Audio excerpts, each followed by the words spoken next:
Now we're streaming.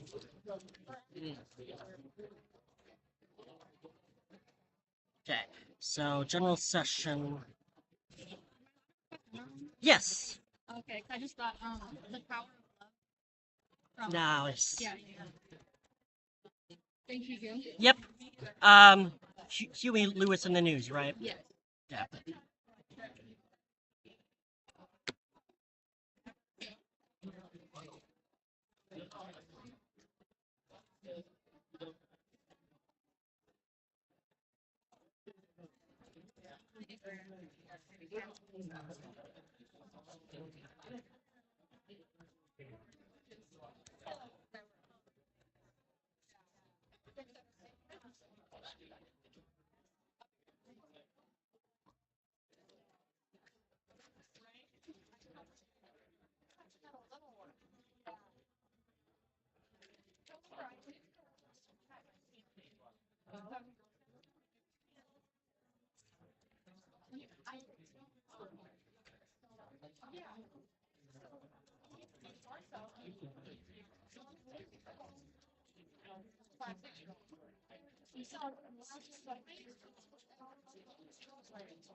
Honors an action project.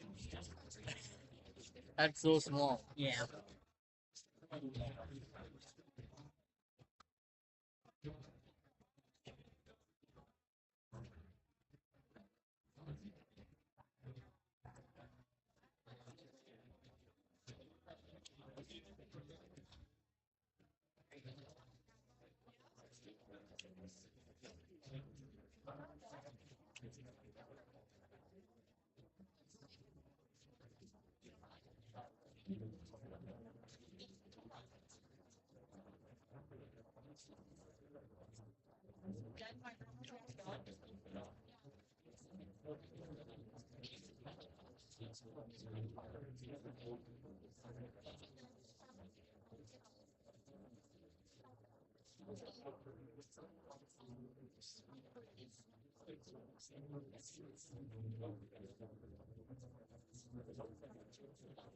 I'll make this out of the way.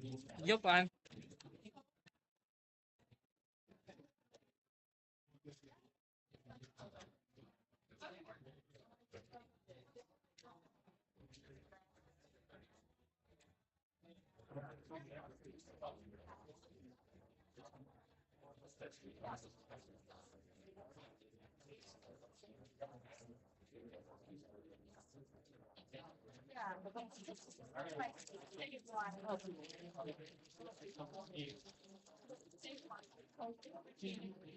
I'll be back in a sec.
Maybe next time.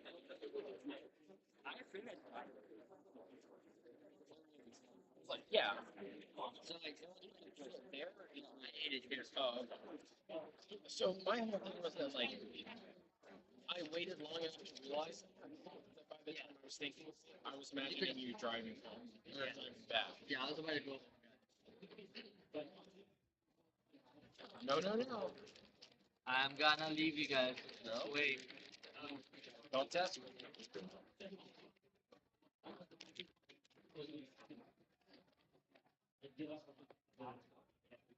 Also, I have a question. Yes. You see how you connect the camera to here? Mhm. If you connect it to here, No. it doesn't work. No. What is that USB-C? It's just to power it. What? This one? Yes. Down below? Yes. Oh. Okay, yeah.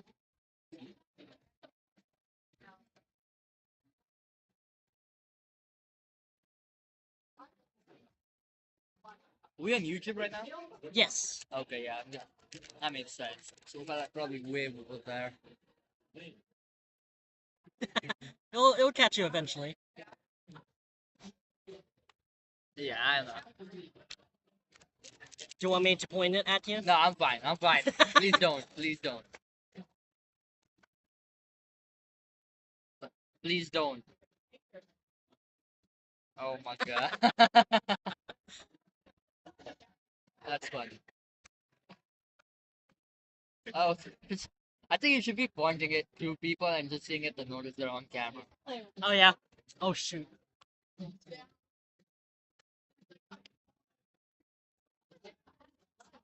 Oh, it's not long enough. Oh, okay. Yeah, just zoom in on people and see what the reaction is.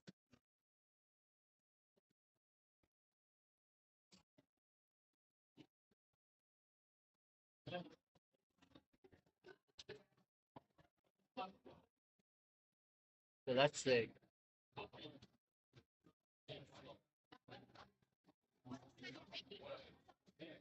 Yeah. I can't tell if they're laughing at us. Yeah. Yeah. Thank you. Thank you.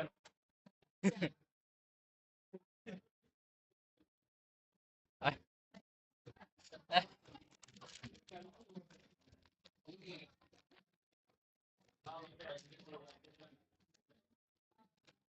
One memory. You want some Miss Vickies? Oh. Oh yes. Do you want me to give you some on a plate? Up up. Okay.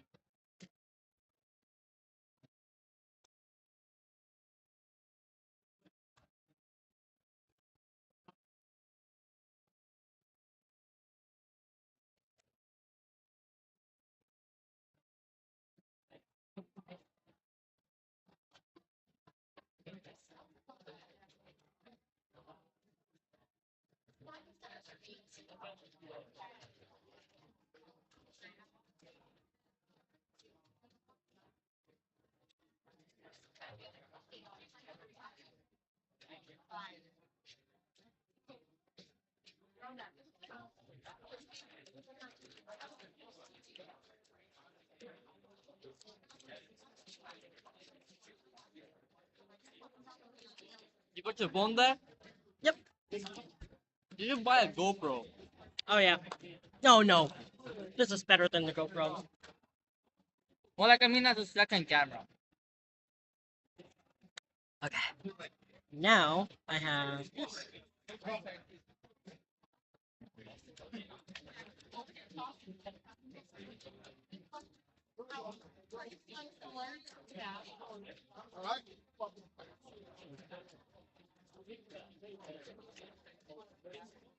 Oh, you turned on the TVs?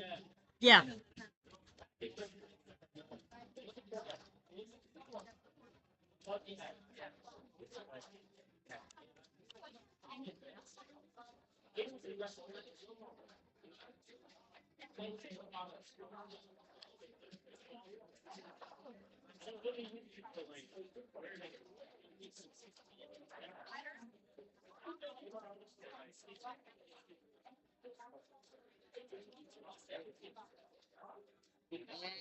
Oh, I love it. I love it so much. Control. Yes. Looking for more? Yeah, I can still do more. Okay. Um, it's chips with a Z. Yes. Say I'm your number one. Arabian. Wait, no. Chips. Oh wait, what was the name of the song? Say I'm your number one. Sam, you're number one. Say I'm your number one. Say I'm. Yeah.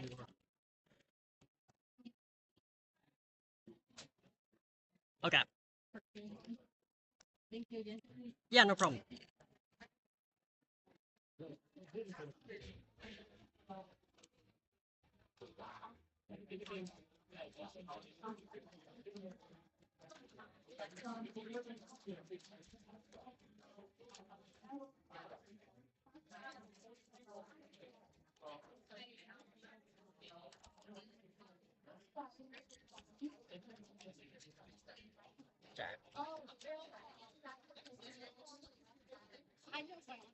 That's so sick.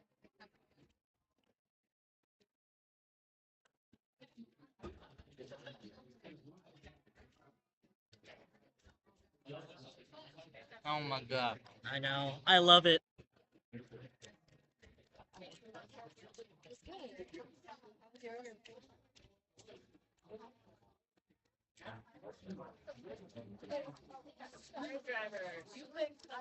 How many are at your table? 3?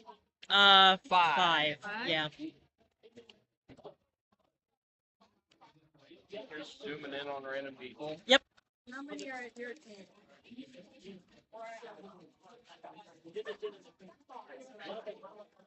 I don't think this is really nice to do, Brett. It is until the notice.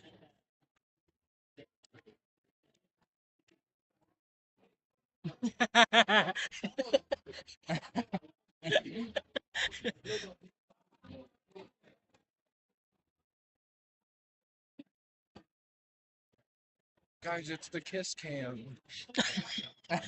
Put an overlay on it.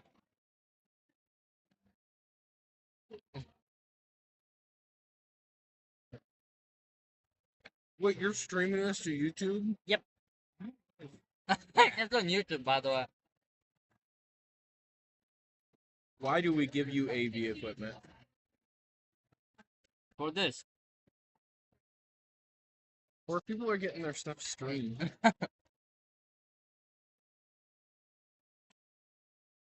You guys have 4. How many do you guys have at the We have 5. 5 Oh! I think you guys should keep zooming in on people until That- they notice. I That's what know. we're doing. I know. Oh,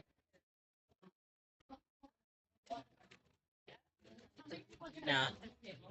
Oh, maybe? we've been caught. Yep. Abort. Yes. Oh, zoom in on the arrows. Do you have your iPhone up somewhere? Like on them. Yeah.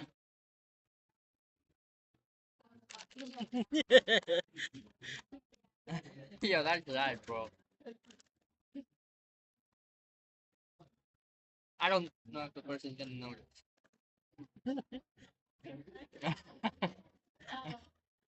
So this is.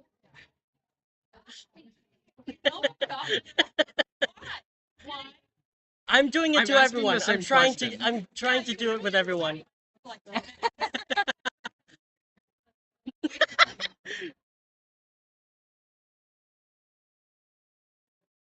We could only afford one of them.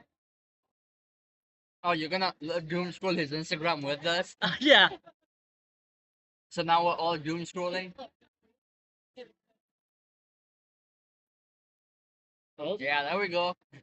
so it's like,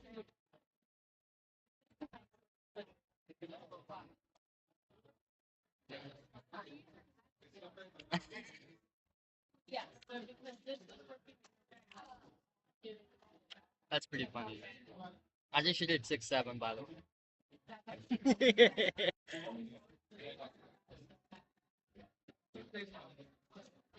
Yeah, transition's pretty smooth though. It is. I love it so much.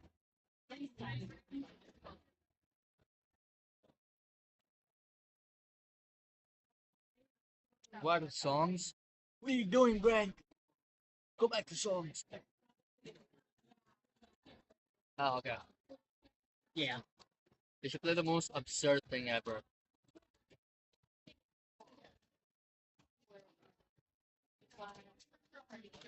oh my gosh. Fucking doing Everyone. 6-7. Yeah. They no. He's pointing shit at us.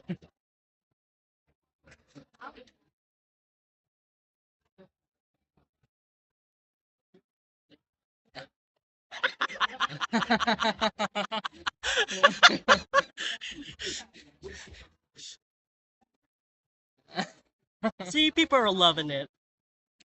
That is pretty funny.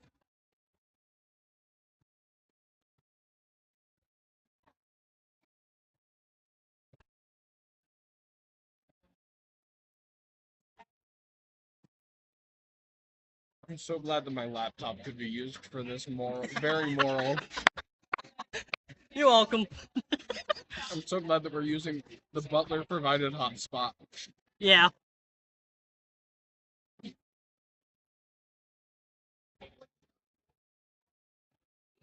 Now? Yeah.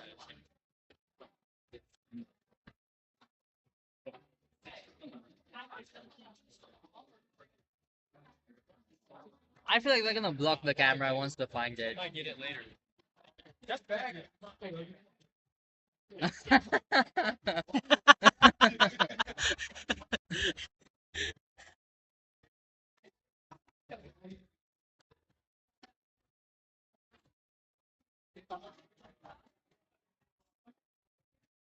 Do we need to be moving some of your cameras around to get better angles? If you'd like to. Do you want to grab the camera actually? I don't think I want to be prosecuted for. Do you wanna? I don't wanna. Someone has to. Wait, Alright, where's you're gonna do it. What? Do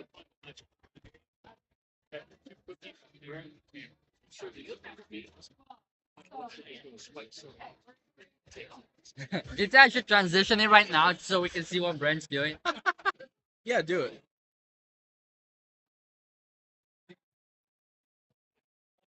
Start going up to people.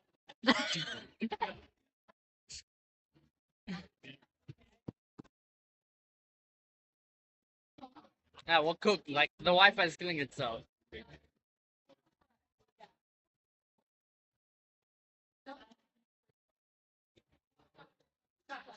I think you should be back here. It might be backwards. Well, it went off complete. Oh, never mind, it's There back. it is. Yeah, it likes it. Wait. It's on that, yeah. Okay, you should show yourself. I was just a way to flip the camera so he's looking at himself.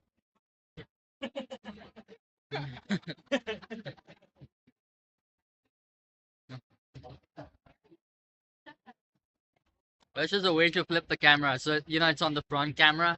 Dude, if only. I don't. I don't think there's a way. It's not gonna be an OBS, maybe in.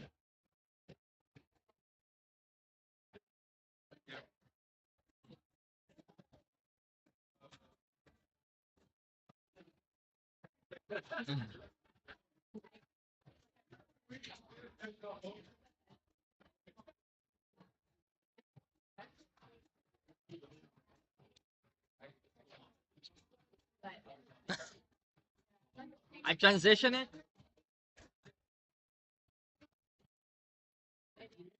Should be a button right there to rotate it well.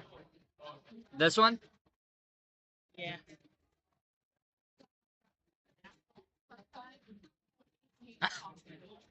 There we go.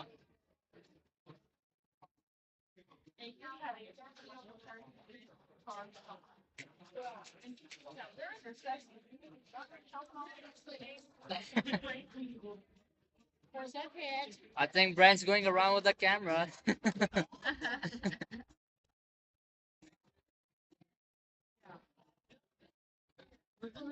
Yes.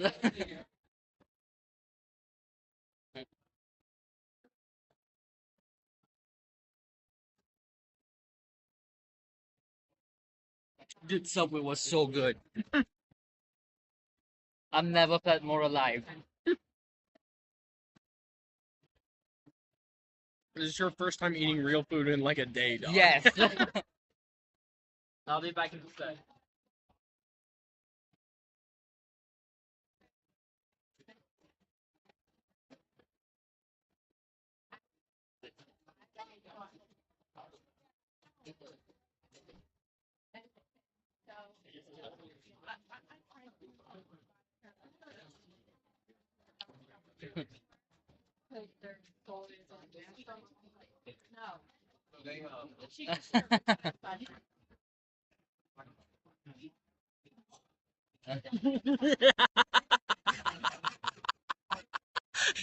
Uh, yeah, I think you should keep it on the white guy, no matter where he goes.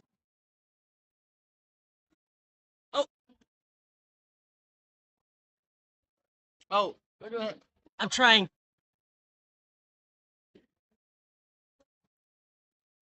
You missed it. I missed it. I missed it. you missed the best time. Oh, oh. There we go. I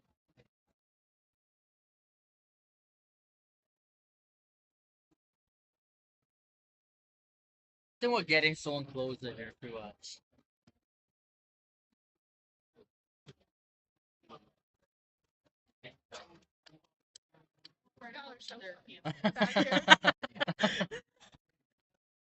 Oh, let's see if she noticed it.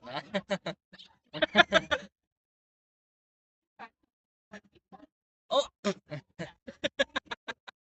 Did she? What she do? I have a music request from work. Okay, hold on. Congos, come with me now. Congos, come with me now. Ooh. I'm gonna be weird, but say I'm your number. I did that already. This one? Okay, there we go. Congos, right? Yeah. Oh, no, no. I was talking about previous song. Wait, you added to your like song. I was like, really? I've been in here for like 30 minutes. I haven't heard it. I think that it was. Did you also add it to the queue? Yes, I did. Okay, because I just saw you add it to your like songs, and I was like, did you misclick the button? You switch it back. Oh. Yeah, here we go. Is there? Is there?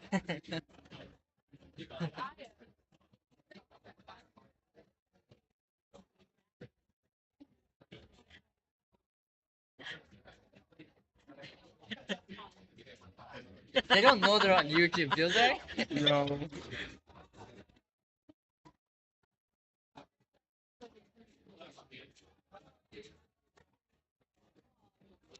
Gotta zoom in on him. I wish they'll just start clapping. And Jorge, we Yeah, trust. let's just start clapping. Let's start clapping, Frank.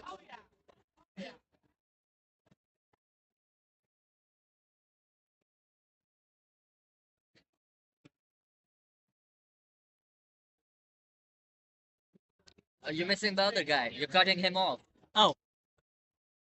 Yes, there we go. Are you nodding yes with the camera? Yeah.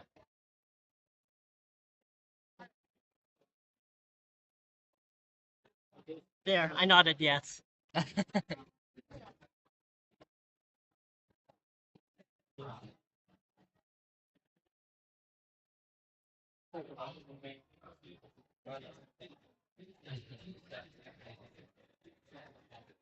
Wait, no, they're gonna do it.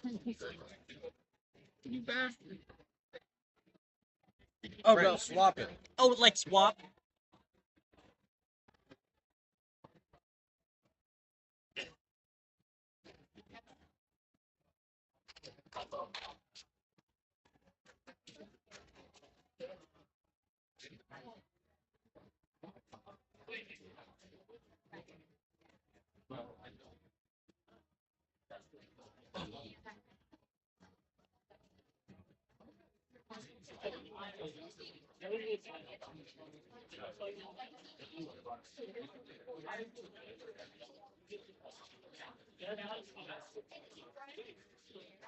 What's next in the queue? Yeah.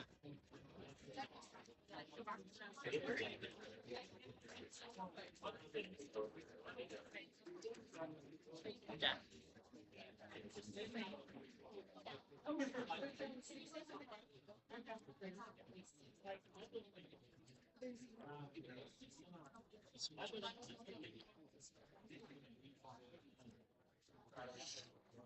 Do I need to unlock my laptop?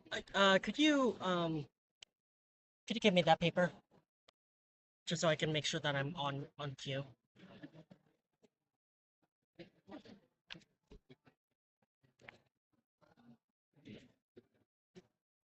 Is there no way to center that up the screen? Oh, like this? No, the text instead of dragging it. No. Hmm.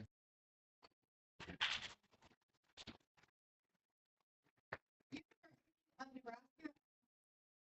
This session, please welcome Maddie Poole. Oh gosh.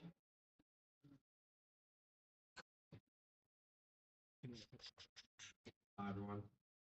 I am not Maddie Cooley, so I disappoint you guys. My name is Gage Peterson. I am a transfer rep from the University of Nebraska, Omaha. My name is Brian Bomaka, and I am also a transfer. We're just kind of going to go through a pretty basic presentation about our school, the transfer process here real quick, and we'll be hanging out outside afterwards. Do you have any questions? Yeah.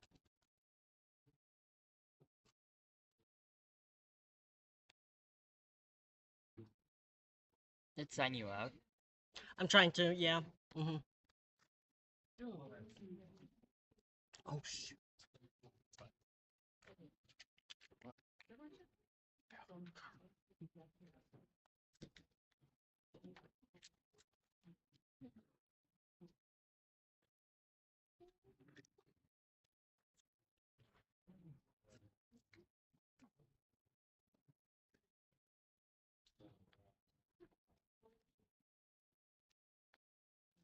Oh my god.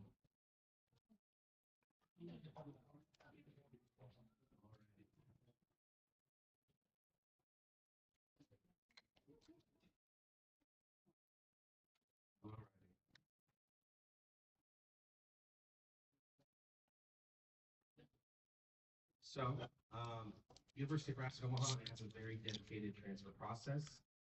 The biggest example of that is the fact that we have 4 transfer reps that visit community colleges just like this one, and talk to you guys and have a bunch of access to students and are always accessible if you guys have any questions. So if you have any questions after this, like Brian said, we will be outside for a little bit.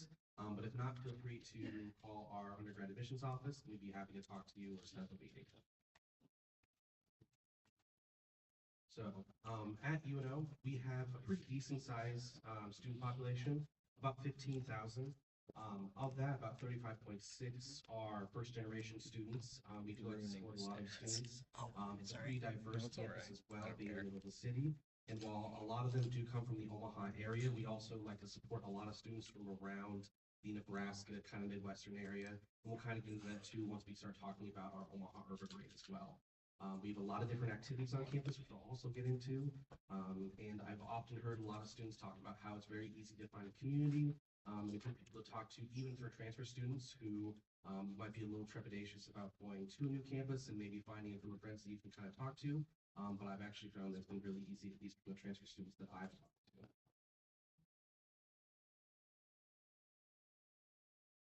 All right, UNO has over 200 majors and programs across 6 different colleges. Our most popular programs are going to be anything business related, computer science, criminal justice, engineering, and then I would say pre-medicine or pre-health as well. We are not a full medical school or anything like that, but our sister school, the University of Nebraska Medical Center, is. We partner with them a lot. So students will start at UNO, take their prereqs, then go on to the medical center. It's about 10 minutes down the street. As you can see, we have about a 20-to-1 undergraduate student to faculty ratio. So as some of you probably heard me talk yesterday, I like to say we're kind of a small, big school. There's 15,000 total students, but your average classroom is only going to be about 20 students. So it's a nice small classroom feel. You can meet your professor, meet your classmates, and kind of learn in that sense. We also have a few things there about our career services center. We like to say we don't just want to get you on campus, we want you on campus, we want you to succeed at the same time. Career services helps you prepare a resume, they'll do mock interviews, they'll help you find internships. We have more internships available than total students, so it's really easy to get some real world experience while you're a student. Career services helps with that process. So one of the best parts about going to UNO is we offer a ton of different kind of learning modes. So you'll see a couple of those up there. In person is your classic one. Online, we have a number of courses that are completely online. So if you want to be a student at UNO, but stay here in your home state, that's completely fine with us. We have a bunch of different programs that you won't even have to meet with your advisor. We use Zoom, phone calls, and we even have a hybrid, which is the next kind of one that I talk about, where you do individual Zoom calls over a series of time, or even all your classes are on Zoom. And then we also have remote, which is kind of like that fully Zoom, where all the classes are scheduled for normal times, and then you actually kind of talk with your classmates and your professor over the actual Zoom stuff. In addition to that, we have a number of transfer requirements, which in my opinion aren't too terribly kind of high. In general, it's about 2.0 GPA, depending on which college you kind of want to go into. And other than that, we mostly look at your cumulative GPA and what your current academic standing is. If you were to apply, we would need your transcripts from any other university you've attended so far. If you have 24 or more transferable credits, it won't require you to send in your high school transcript, although I do always like to add that we have a limit of 64 transferable credits that we can accept from any prior university. We do accept unofficial transcripts, so feel free to email those to us if you decide to apply, but we will need your official transcripts by the end of your first semester at UNO. But in terms of transfer process, we try to make it as easy as possible. We're always available to talk with people for meetings or about any of the requirements. But in general, all we really need is that application and your transcripts, and we can deliver an admissions decision to you, depending on the circumstances. And you can see on the right there, just kind of our basic admissions checklist. Pretty simple process. Scheduling a campus visit, obviously optional. First step would really be submit an application to UNO. It's all online. It takes about 10 to 15 minutes to complete.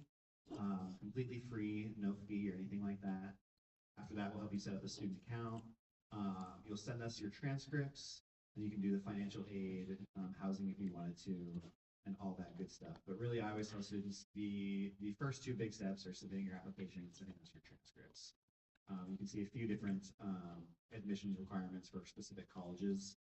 2.0 GPA to get into UNO in general, and some of the individual majors have a little bit of a higher requirement. But like I said, nothing too crazy.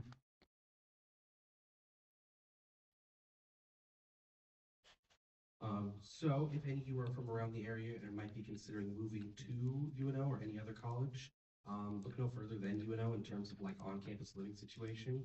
I always like to say that UNO has some of the best on-campus living, mostly because we only provide apartment-style on-campus housing. but for the same price it would cost you to live in a dorm in, let's say, another four-year university. In general, our on-campus living goes from 4-bedroom to 2-bathroom, 3-bedroom, 1-bathroom, 2-bedroom, 1-bathroom, or even a single-bedroom, single-bathroom. And it's offered on both of our campuses, Dodge and Scott. So it's basically like living in the city, but you have the kind of own little bubble and connection to your community by living on campus.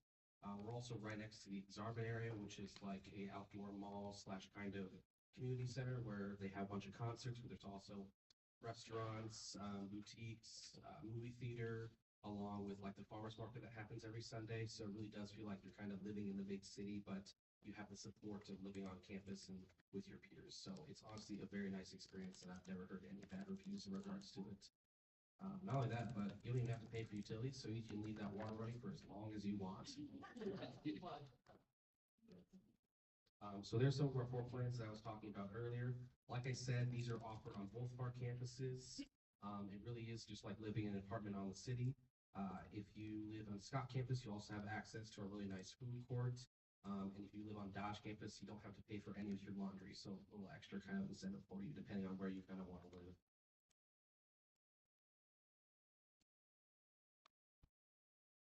Let me just have some information here about Omaha in general.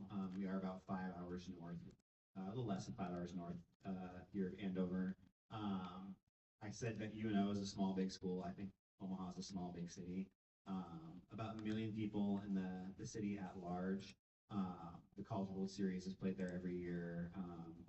There's some pretty big artists that come through with concerts and stuff like that. But still, at the same time, it feels a little bit like a small city. But plenty to do around campus and around the city as a whole.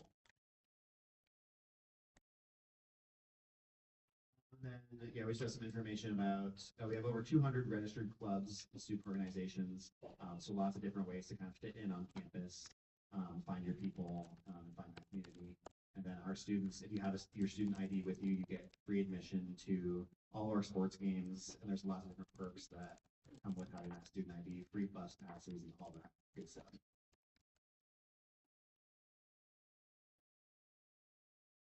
Alrighty, so kind of going into how much it's going to cost, which is always kind of a big question. So for any of you that are around the Kansas, Missouri, even Wyoming kind of area, we offer something called the Omaha Urban Rate, which is that OUR tuition that's in the very middle of the column. So that is a discounted out-of-state tuition for all those Midwestern states because we're all in the same boat, you know? We all like to watch football and everything else like that, so why not get a discount as well? So that would be what you'd be paying. It's around 1,200 to 1,300 a class, depending on the credit hours and everything else that's involved into it. So not too terribly bad when you consider kind of looking at the out-of-state tuition for anyone that isn't qualified for the Omaha Urban Rate. So there's a lot of value to at least going to UNO. We're highly accredited and we'll give you a quality education while not having you pay an arm and leg, which you can't always say about a four-year university. Oh, and then as Brian said, our application is free. So I oftentimes just recommend to students to apply. And then when you are, or if you are accepted, you can immediately start applying for scholarships, which for any of you thinking about applying for maybe the fall, the deadline for those is usually in the spring. So once you are accepted, you can apply for those scholarships, see how much money you're going to get. If you do go to UNO, then that might help you decide whether or not you want to transfer to UNO or another college.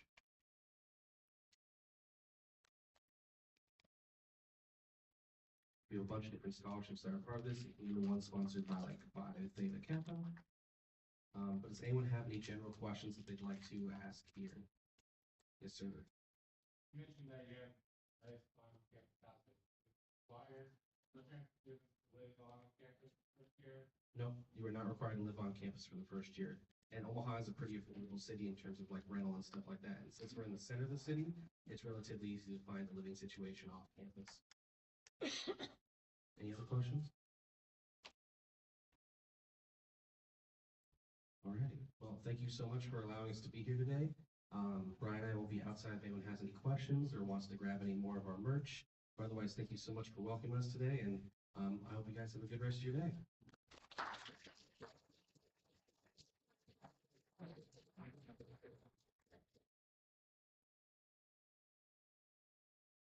Thank you to University of Nebraska-Omaha for your support of Phi Beta Kappa. Hello, everyone. My name is Carly Saunders, and I am the Phi Beta Kappa's Heartland Region Vice President of Service. As as well as president of the Lambda chapter at Mineral Area College. It's actually located in Park Hills, Missouri, 1 hour south of St. Louis. As for my major, I am in my second year of the nursing program. I am very excited to be here, and I am very excited to be here with you all during this very exciting conference, and we still have a lot in store for you. Don't get sleepy on us. With this being the first conference of the school year, I want to congratulate you and welcome you to Phi Beta Kappa. Here you will find a family, memories, important knowledge, as well as find great opportunities and helpful tips to help you accomplish great things. I'm going to be honest with you. I was bribed to go to my very first PTK conference by the promise of food. I was told that PTK was an honor society with a few benefits, and that was about it. So in a minivan with 3 students I'd never met and an advisor that made a great promise that she would feed me, we set off to Kansas City. Now I will say the story gets a lot better, and I found more than just food on that trip. The first thing I observed on the trip was the members. Everyone, please look to your left. Now look to your right. Now look at your advisor. She's not here. These people are your foundation. They are the start of your connection, and the start to something PTK refers to as networking. If you have not yet experienced a conference yet, you will soon realize that PTK members love to talk to each other, or you may already have found out in our mock chapters. We all know I love to talk. However, I observed more than just people talking to each other. I heard stories. I heard passions. I heard their love for PTK. And among all the chitter and the chatter and the noise, my inner dialogue screamed at me. They are just like me. For the first time in my life, I found people that were driven like me. I found people who cared about their academic success. I found people who had dreams and goals and who were going to reach for the stars. For the first time, I felt like I belonged. I hope that you too experience this feeling, and I hope you make those important connections. Because I can't tell you the joy when I reconnect with those people when I go to these conferences. Not only do we love to chat, we also like to dance, and are known to make it a night to remember out at our celebration. As well as we like to play a dangerous game of Uno. If you know, you know. Moving on to PTK's incredible opportunities. PTK offers many scholarships as well as programs called PTK Edge to help enhance your learning and to help you along your PTK journey. By completing each Edge, you gain valuable knowledge, not just for your academic purposes, but to also help you develop skills to be a better you, and to help you in your future career, as well as take your next step in your academic plan if you are transferring. Even though my first conference was very impactful, I feel that going to Catalyst was the real eye-opener. To see PTK on such a large scale with that many people all over the world made me see that we together can make a difference in this world. Through each and every campus project, there were honors and action projects. PTK can do anything we set our minds to. One thing I'll never forget on my journey was the ride on the way back from the conference in the minivan. I felt different. I felt inspired, and I felt motivated. At that moment, all I desired to do was accomplish great things for my chapter at Mineral Area College. And while taking it all in, I realized I wanted to be more than just a member. I wanted to make an impact on other members who have not yet experienced the joy of PTK. I wanted non-member students on my campus to join this great society, and I wanted to make an impact in my community. I was determined to push and motivate my team to achieve goals that the Lambda chapter would be proud of for many years to come. I feel that in my role as president, I have learned many valuable lessons about leadership, and I'm proud that we are a 5-star chapter and the awards and goals we have accomplished. As my PTK journey is growing, I am very excited to be a part of the regional officer team and hope to make an impact on every state in the Heartland region. I can't wait to see what learning possibilities and the connections that are still in store for me as I continue on in this role. I'm also proud that we are a 5-star region as well. Even if you aren't an officer, you are such an important part in your chapter. Each and every one of you brings something to the table. And together I know that each chapter, as well as each of you, can accomplish many great things. Thank you.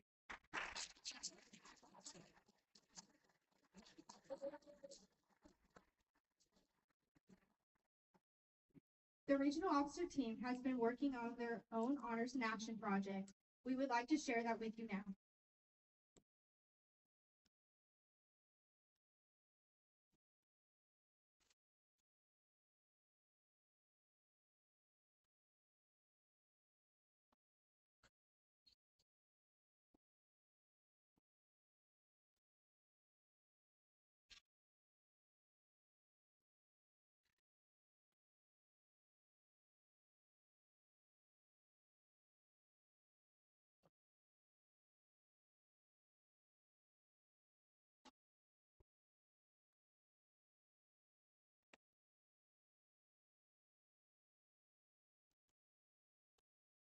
Hello, we are wanting to share with you our HIA project. So not only do we do that on the local level, we also do that on the regional level, and the 5 of us have created this one here today.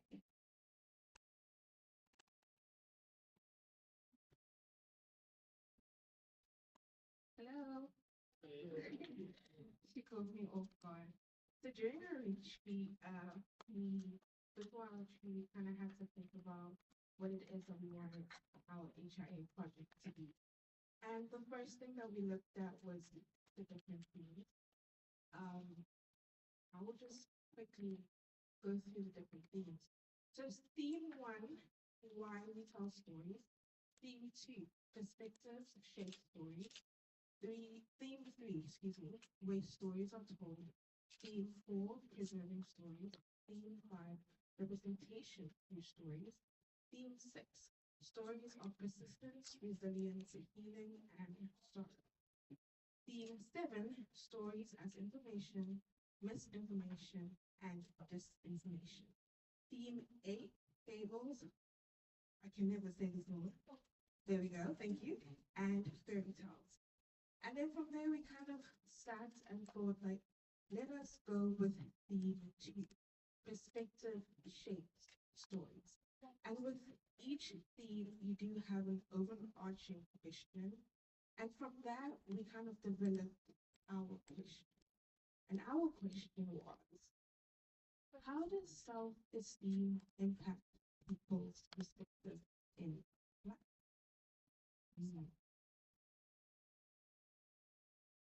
Thank you so much, Elle. So first off, I have to start off by commending this wonderful team behind me.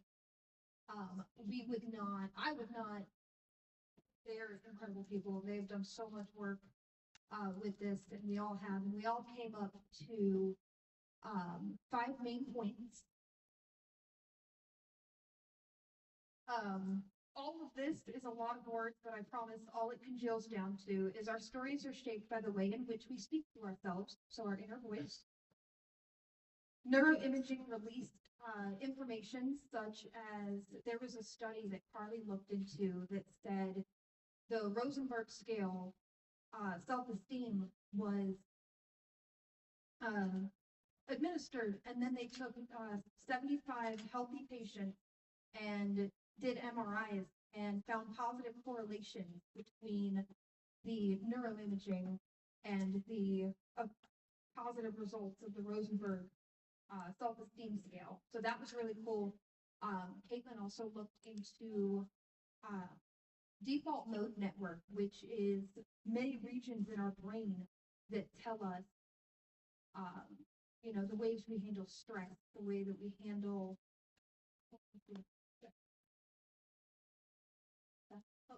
That's okay. That's okay. It was essentially housing our mental health. So our default mode network, and there's still a lot of research being done on that. So that's why it's there's a lot of questions left there. Self-efficacy is the ability that one is directly correlated to that default mode network, which is just a simple belief that you can. And then positive and negative events are recalled more by respective self-esteem. So people with really low self-esteem recall events very lowly, and people with high self-esteem recount events very highly. So that's kind of what we found in 15 sources that we congealed together.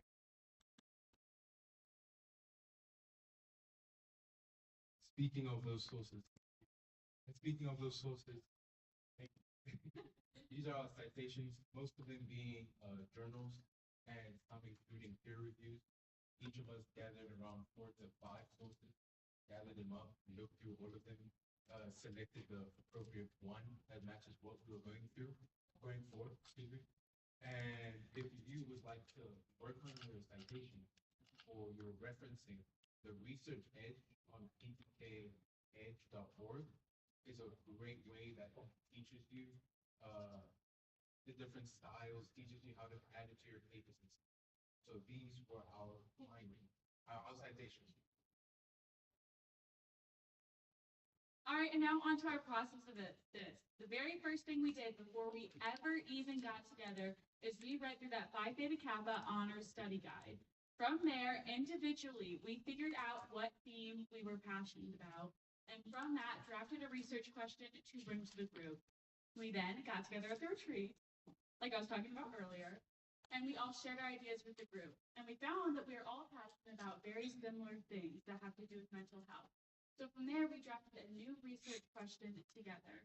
Then we all went our separate ways again, and everyone found resources.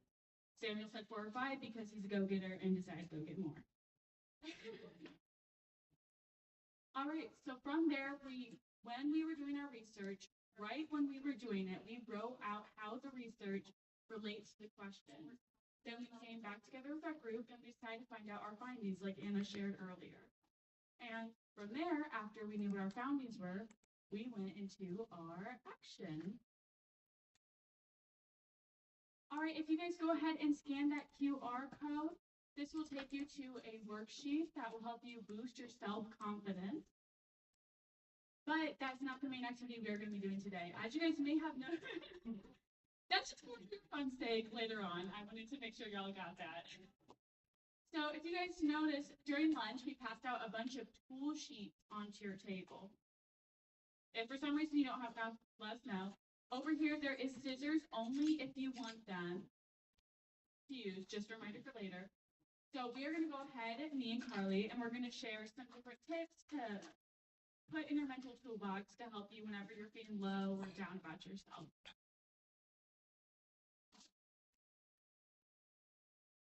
All right. For this, what are they supposed to do with the screwdriver? Thank you so much, Amy. No, I wasn't getting there. I forgot about that part. Thank you so much, Amy. You can write these tips down in your mental toolbox for later. Try to peek into it without you guys realizing. Okay. This is good because I don't want to write sleep. down what you want to, okay? This very first one, I'm gonna need Where they everybody at? to stand up with me. Okay? Thanks, so. I'm looking at you. Stand up, Frank. Hands down. So there's no water. no use.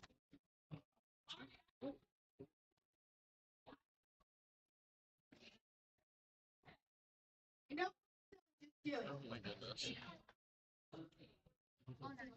I think you should zoom on people.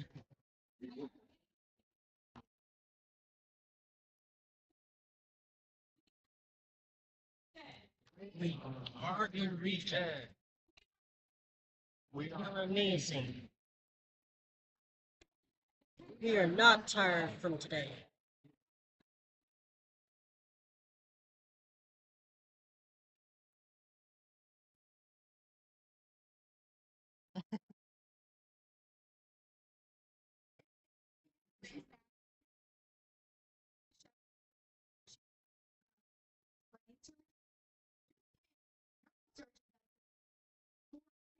Grey's Anatomy is not real. Sorry, I just wanted to clarify that.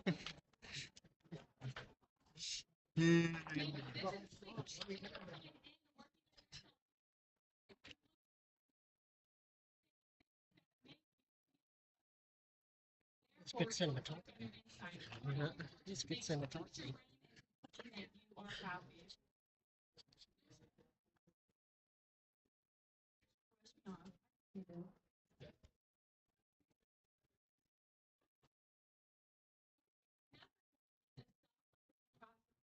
if you've heard of the term self-fulfilling prophecy.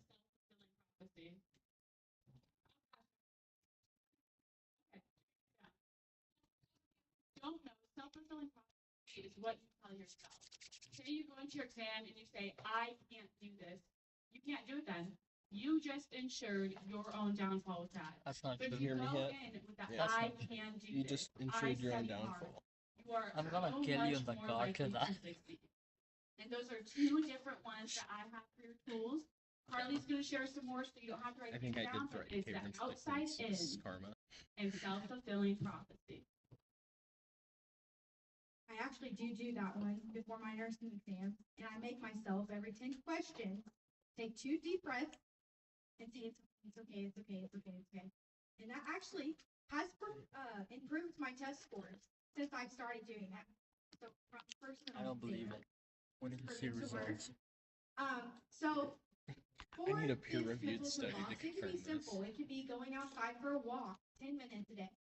Just self-reflecting, thinking, being positive. Just take 10 minutes, just walk, be with the earth, and just be positive. Try to be positive for 10 minutes and see if your mood doesn't improve. It could be reading a book that makes you happy, taking a break. Go get food. Food is important. I know we get busy and we forget to eat sometimes. Drinking water, simple things. Just being positive, being aware.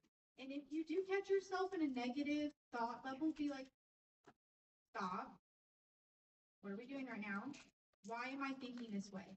Has anything negative actually happened? Or am I thinking of the future and I'm worried that something's going to happen? I have control of what is going on right now. I can do this.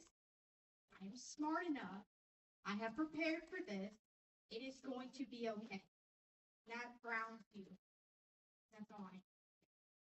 All right, one last thing. I want you guys to take just a couple minutes here. I'm talking about like 3 minutes. And I want you to share with your table what you do when you are feeling down to cheer yourself up. Guys, Go to the go ahead. washroom and make myself happy. I'm kidding. Jeez. Mostly.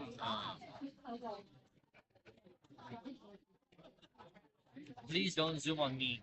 Start furiously stroking. Yeah.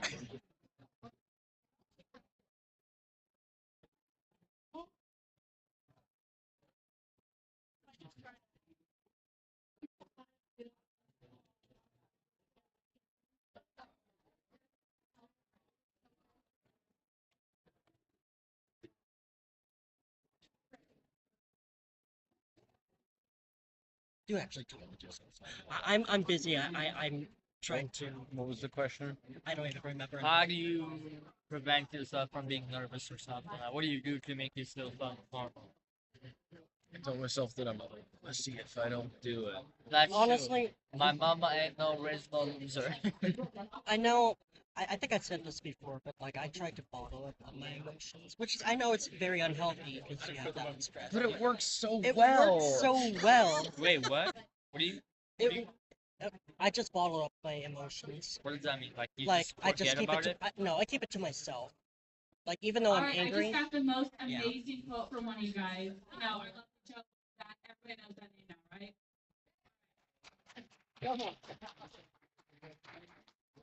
Tell me if I get this wrong, but from Henry Ford, whether you think you can or whether you think you can't, you're right? Yes. All right, I hope you guys discussed. I'm going to pass What was over the to Elle quote? because we were also What's that discussing From it Henry here. Ford, yeah.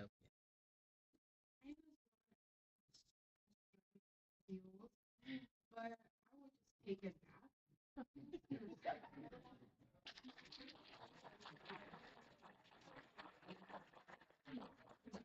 Because sometimes you realize you haven't got it in 8 hours, and that just makes you cranky and makes you stop questioning so many things. So taking a nap is very essential. That's what I always do. Thank you.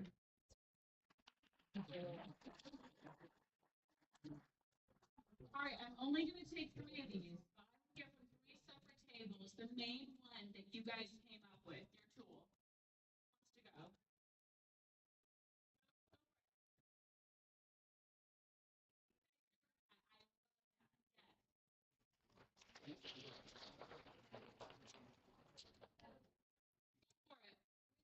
The gym workout. Yeah. Yeah.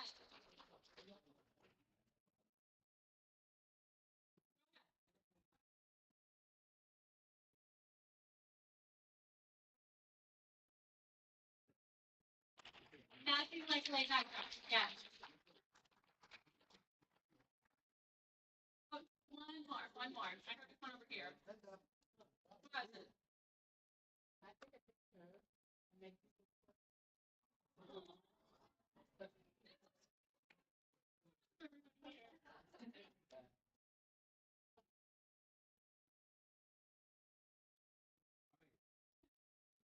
But if you have not seen our information throughout this event, this is everybody out there. Amy Richards and Dr. Stacy Tucker, those are our advisors. We've adopted them, we respect you very much. Anna, our regional president, we salute you. And the rest of us are our vice presidents. We are not less. We're all a team, and we would love to hear from you all. Thank you.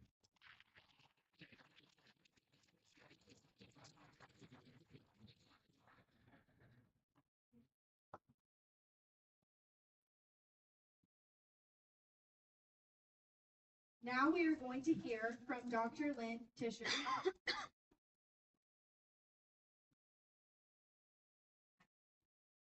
Lynn Tischer Ladner. She has a presentation for you about AI tools. Is my audio set up right? Yes.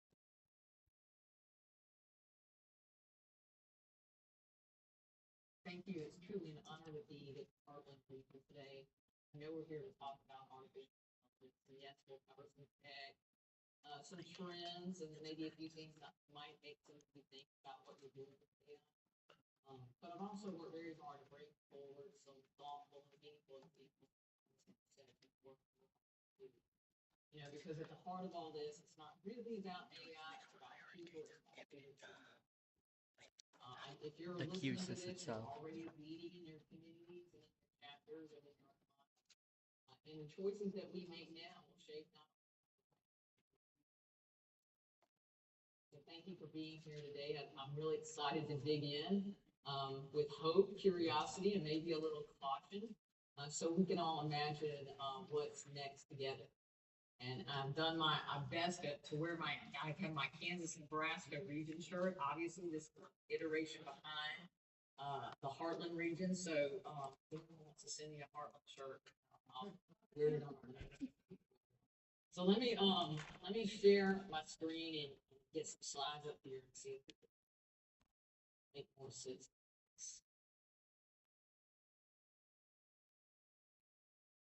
Put this in presentation view. And so this was a presentation I did at the regional conference with all of the regional leaders.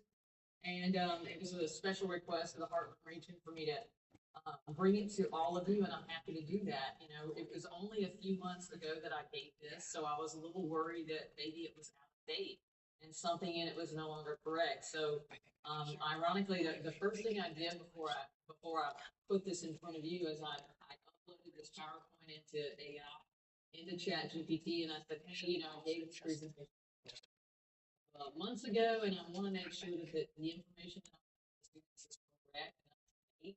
If there's any kind of changes in AI you need to know about, and I want you to give me the input on a slide by slide basis. So two things that I added to this, but for the most part, it said this is great.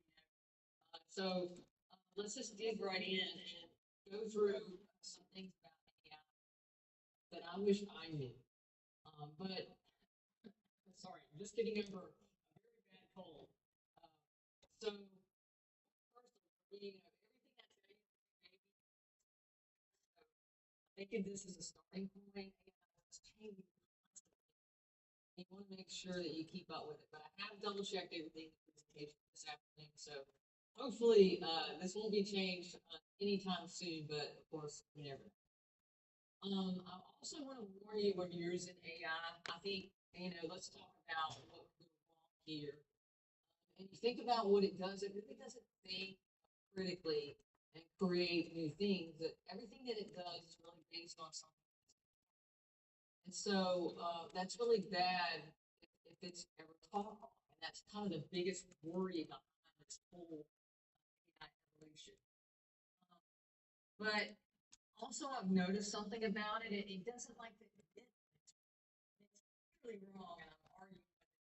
I wish my students, and I'm talking about you, okay, I wish you were as confident as AI was. AI is. But when I try to challenge it, I'm like, but just know that even when it's wrong, it's super overcome. You know people like that, so just be aware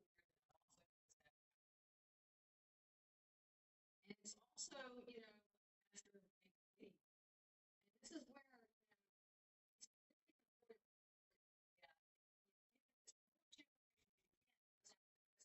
if you give it just a little bit, like if you ask AI to sort of organically do something for you, that is when you're most vulnerable for it to just start making things up. We call it hallucinations, and it hallucinates. And so I think the reason AI is so cool right now, and it does, I love it, and I think a lot of students love it, and I know the staff love it. It's because we already know kind of what we want to say. We already know how to. And so we're going to talk it's for you to do work first and then work with AI because then you already have your facts and you're just asking it to move forward here. But I wanted to kind of walk you through these 3 warnings about AI. This would be any. And so today, what we want to do is talk about AI in writing, obviously, and I also want to talk about AI with research. I know all of you are working on your HIA, and you might be able to use AI for some of that. And also maybe for convenience, and talk about some of the different tools that you may be able to readily get your hands on without money or no money. Also want to talk about working with data because that's just, my thing is data. And I want to show you a little bit. And also a lot of you, you're in PTK, you're always having meetings and we use AI. And so I'm really going to kind of center around sort of more the mainstream AI, like ChatGPT, Google Gemini, and Microsoft Copilot. Not that there's not tons of different tools out there. I bet you most of you could teach me everything more about AI than I teach you today. But if you're a beginner, or if you really just kind of started to dabble, you may be able to get a lot. And so, the first thing I want you to think about is really there's only one you, and everyone writes very differently. Like I have a very unique writing style. At least I hope it's unique. It's something that it's me, but it's very important that you want AI to sort of, when it's helping you, is not to sound like someone else. And so before you ever really think about trying to use AI to write, with you is what I really like to say, is you really know how you first need to teach it kind of your writing style. And what I've done with my AI before I really started doing anything is I just kept feeding it some of what I consider my best writing, letters, emails, speeches, anything, research paper, anything that you're kind of super proud of and you're like, this is what I consider my best writing. I would just feed it and say, here, look at this. And it's important to tell it that this is samples of your writing and to study your style. And you even need to have conversations with it. Another important thing about to know about ChatGPT, and I know you guys don't have a lot of money, but you need to understand that the free version of ChatGPT won't remember from session to session who you are. So if you are going to teach it anything, you have to do it within the same chat. Now, if you pay $20 a month, and I do that, and it is a lot of money though when you're already on a tight budget. But I just want you to be aware that only the paid version of ChatGPT is going to remember from chat to chat to chat what happened in the past. So if you're building sort of this this relationship with it where you could use it as sort of a writing assistant like I have. You really have to build over time this writing relationship with it. And it won't remember who you are unless you have the paid version. And so, I'm not advocating that you run out and buy it, but if that's kind of your goal is to have it, not have to reteach it every time you're using it, then you're going to have to do that. It's been $20 a month. My fact checking today on that tells me it's still $20 a month. So just know that. And also ChatGPT's memory is getting smarter. I have noticed with the latest enhancements, you can even edit or delete. Sometimes you teach it something you don't want it to remember, and you can actually delete those memories in the settings and actually see what it's even remembering about you. And so this is all kind of really, the bottom part is really the new part that it asked me to add today, and I kind of went in there and looked at my settings and kind of played with that. I think it's really cool that you now have the flexibility also to tell it to not to remember. You might be chatting with something you can't imagine you want to do that. You can turn it off and back on too. And so let's take a look at how you would teach it to help you write. These are some actual prompts that I put in to ChatGPT. Basically I said, hey, and I've already talked sharing some writing examples, and then tell it to learn your word choice, your structure. I have a certain vocabulary that I use,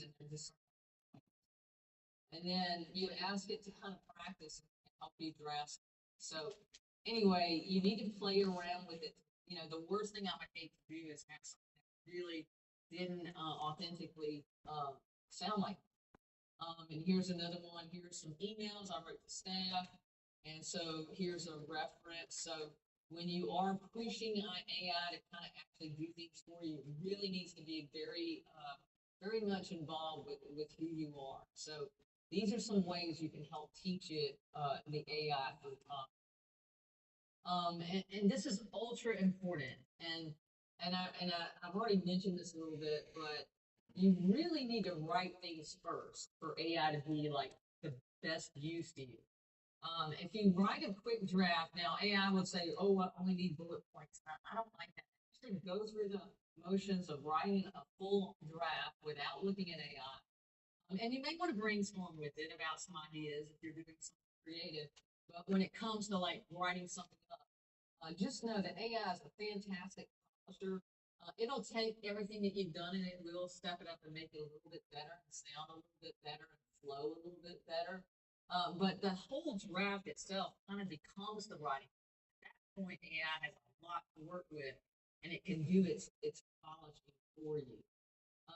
And so this is something I do every single time, and that's why I think it's so important that as we're learning, and you guys already know how to write, but I'm thinking of kids in high school and grade school that are learning how to write. It's so important that they not use AI, because it's only super useful if you already know how to write, because that is the prompting. And so there's this sort of intuitive thing about how it's going to revolutionize education, but at some point, it's really only going to make it better if you already are educated. So anyway, just before you send anything out, after you have AI help you write things, always fact check it, and make sure it hasn't hallucinated, started making. And we see this all the time. Like, people will submit scholarship applications, and we can tell it's hallucinated. And we can even see that it's AI if they don't take the time to really authentically make it into. Okay. And here's a few more thoughts. And this is sort of a classic. AI is your assistant, not your editor-in-chief. It is fast, it is helpful, but they don't know the audience like the way you do. And definitely doesn't know your instinct. So this is why it's so important for you to do your very best rough draft before you have help. And if you've already taught AI to write in style, and that combined with your draft will create some of the most beautiful polishes on your writing. And if you don't go through these steps, it will not sound like you, and it will maybe hallucinate. We don't want. Here are some prompts that I've used that I'm going to share with you. And this is a real common one. Here is something I've already drafted and I upload. Polish it, keep my tone. And my tone is direct, warm, and strategic, hopefully. I miss that. Use my history of working with you on writing a and sort of, encouraging it to really take advantage of what it is. I use that one a lot, especially if it's something very important. The second one, I'm a lot older than most of you. And so typically I'm writing something and I know the students are going to read it. And I want to make sure that you guys read it and accept it in sort of the way I meant it. And so I do use AI to sort of switch audiences. I'll write something and I'll say, how would this sound better if it's for a Gen Z audience? And then sometimes I'll take that same information and I'll say, what would this look like if it's for board members, like, super formal, relevant, that's a totally different audience when I'm writing for my board of directors than what I'm writing for you. And maybe also another one that I might have used is taking all the strategic goals that we have and putting them into a one-pager for donors. And so, a lot of times we start things at PTK and we're trying to for them, but I'm not as good at fundraising as I am strategy about what we're doing. So I use AI to shift to that. So you're seeing a lot of that in here, and this might give you some ideas, some different ways that you can use AI, but this is sort of the ways that I use it more on a daily basis. Let's talk about AI for research. And, I know you're doing a lot of this inside the classrooms, and if you're a PK, it'll be outside as well. And for internet research, I really don't use ChatGPT. It's really not robust enough. It doesn't sort of give me that deep information that I'm looking for. If I'm looking for like a full on, like what in the world on the internet is on this topic kind of thing. And I want to learn about it quickly, and I want to go a little deeper than just surface summary, which is what ChatGPT does. I do turn to Google's Gemini. It has a deep research feature and it's really one of the very best tools if I want to get smart on a topic fast. And and I have used this. I use this probably on a weekly basis. It works pretty well. Gemini is also free. I think you can use it several times a month without paying for it. I don't know if it's going to be like that very long, so I'm going to take advantage of this while it is free. You basically tell it what you want to research, and it gives you sort of this research plan, and you can actually tweak the research plan. And once you approve the plan, it goes out and does the work.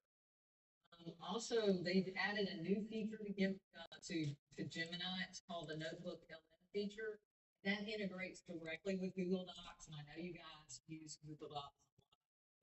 So that might be a new tool that you want to use if you're trying to use a suite of Google products to do your work. And a lot of you do. I see you passing around links to Google Docs all the time. So this might be something that you may want to look at. I'll give you an example of how I recently used Google Gemini. I mean, obviously, things are changing very, very fast with sort of the funding bills for community colleges in particular. Right now, the Congress is going through what's called appropriations, where they're sort of realigning what they're going to pay for the next year. And it's really difficult because the White House, the Senate, and the Congress, the House of Representatives all have different approaches to what they're going to fund, specifically how it relates to community colleges, which is what I'm most interested in. And so I asked Gemini to really aggregate, instead of reading these long bills, and these articles that are written on this. I used Gemini to help pull together all the research that I then put on PTK's Advocacy Center. And if you haven't visited our Advocacy Center, it is a place where you can kind of learn about the status primarily of Pell funding and where everybody stands on that. I think it would be devastating for a lot of students for us to lose any ground. And so I hope that if you're into advocating, that you'll go there and maybe sending a letter to your senators and your House of Representatives. but it's located at the home address / hotel. So let's take another look at a tool that you probably see a lot. If you use Microsoft Suite, you probably have seen Copilot. Don't have as much interaction with Copilot because I just prefer the other two over it, and there's a couple of reasons for that. But I do think it's great when you're trying to get help with the formula in Excel and you just can't remember exactly how that VLOOKUP or whatever that function works on for you. But I think it's great if you're already in Microsoft 365 and that's what you have access to. It is convenient. It's right there inside of Word. It's right there in Excel and Outlook and PowerPoint. And you don't really have to copy and paste in between a separate tool like you do when you're using ChatGPT. And they have the ability to kind of help you on the spot if you need help with something.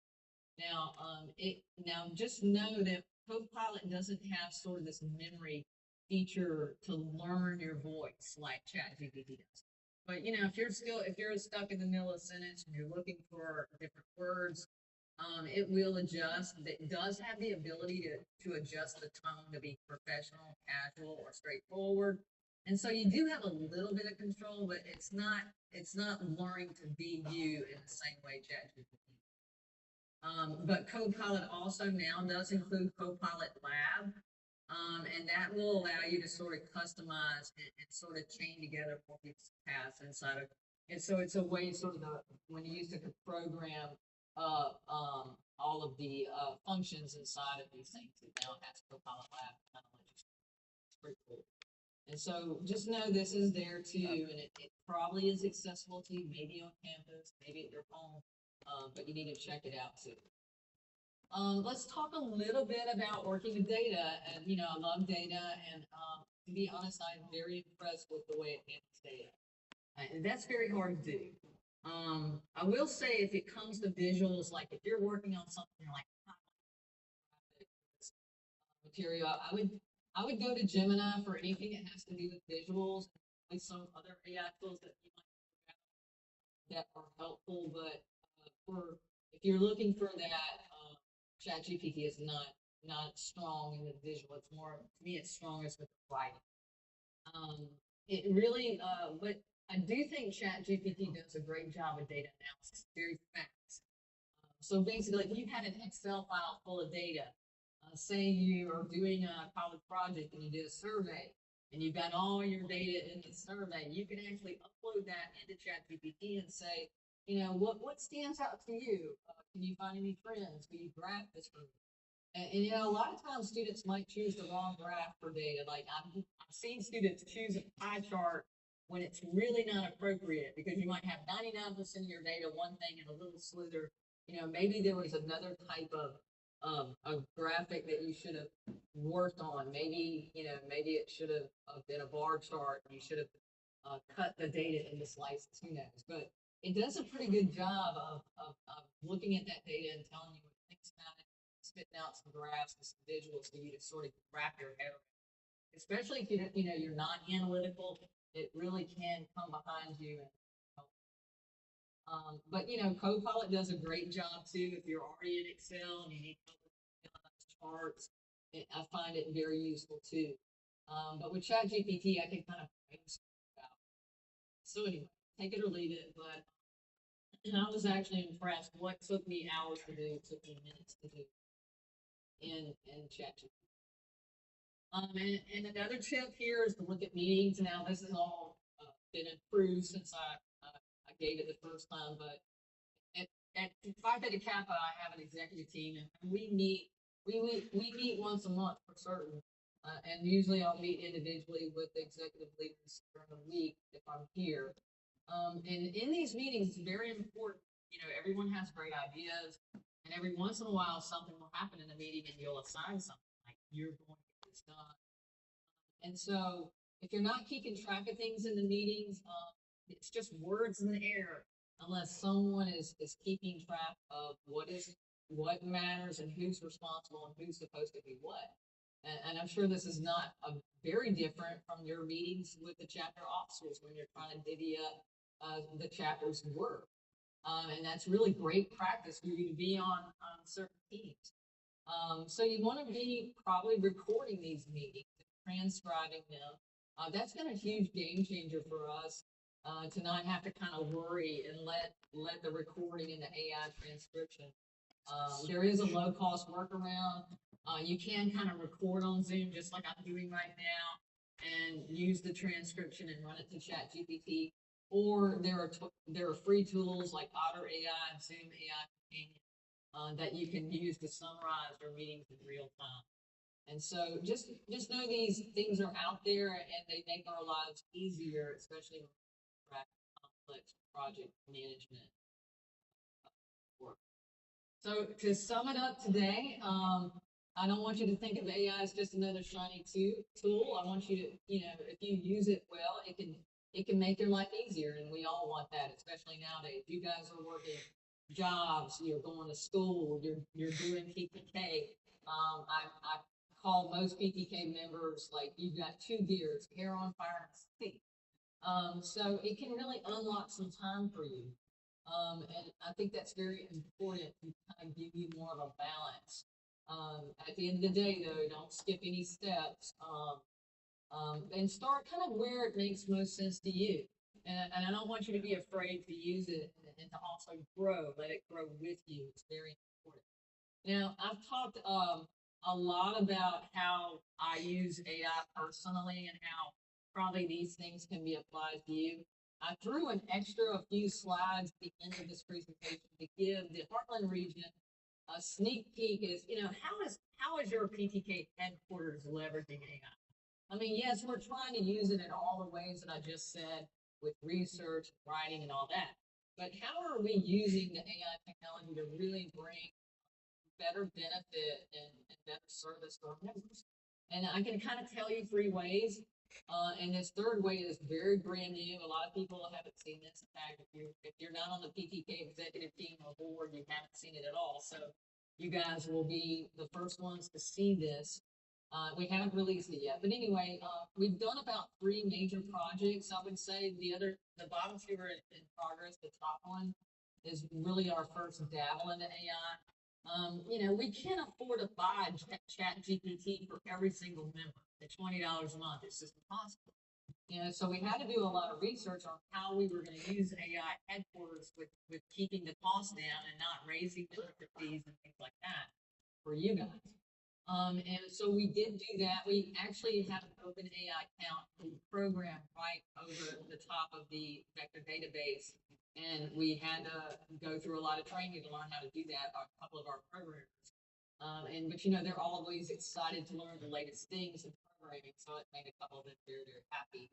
And it was really interesting for me too, having programming as my background. So I really dabble in watching AI and what it does in the background. It's really kind of cool. And I know some of you are in programming. The first project that we did at PTK was we developed the FAFSA mentor. And we did this at a time where the FAFSA was changing and the internet's information was literally because the new FAFSA was out and all the information on the internet was on old FAFSA. And so we created an information data set that we sliced up into pieces to help the students with filling out the FAFSA. Now the FAFSA is a lot easier. A lot of you guys get into community college and you've already done it. Some of our members are still in high school, and this is a really good tool. We've had about 8,000 students engage with that tool and use it to fill out the FAFSA. That's one of your benefits. It's right. The bottom two things are some things that are in progress right now. We're really looking at the AI agent technology. I think it's there. We can really develop like an agent to really help you if you had a question on a really basic inquiry. And this is, I'm not talking about one of those little chat boxes at the bottom of those websites. I would call that like not really AI. That was more if-then kind of branch logic, but it's kind of like generation zero of trying to have an agent. But right now, the technology is involved where you can really teach the agent to be an actual, human that has expertise in a certain area. And it is based on what you teach it. So we're looking at deploying agency to the very front lines, like when an email comes in, it would help answer it and things like that.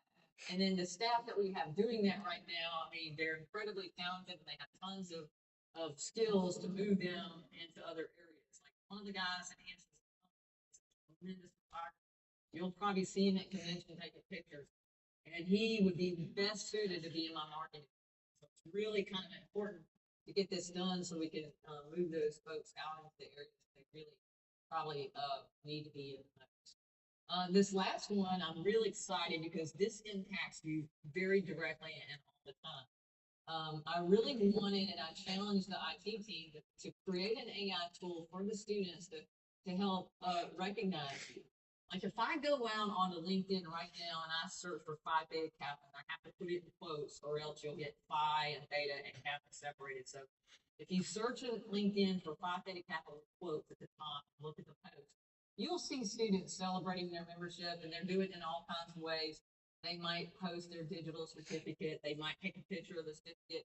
And they're doing this celebration and recognition of themselves, but they really don't have help from us. And so what we've done is created an AI-assisted recognition module. It's not released yet, but soon it will be. When you log in to ptk.org, you'll see it. And here's some examples of what it does.